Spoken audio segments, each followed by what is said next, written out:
let's talk about the S&P here for a second.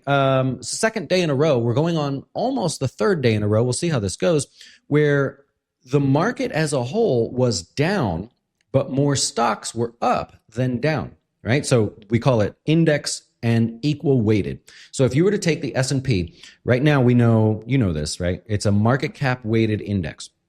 So in other words, the bigger the square on the screen, the more impact it has on the price action of the overall index. So naturally, Microsoft, Apple, Amazon, Google, or Alphabet, NVIDIA, Broadcom, Tesla, you can see the bigger names that have more of an impact there.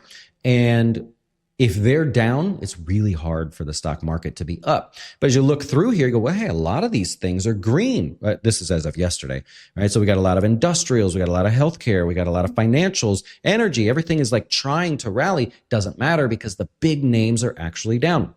So the S&P is market cap weighted. Another way that people like to look at this, you could use the ETF. It's called the, let me make sure I tell you the right one, RSP. Yeah, it's called the RSP.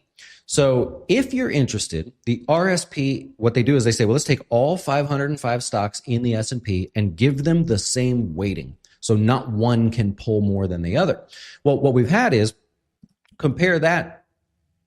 Oh, man, my bad. What are we doing here? I did something. Let's go. Okay, there we go. So what we have is if you look at the S&P, it's pulling back. If you look at the equal weight ETF, oh, it's not quite pulling back, right? So really, really interested there. The equal weight versus the market cap weighting divergence is really, really odd.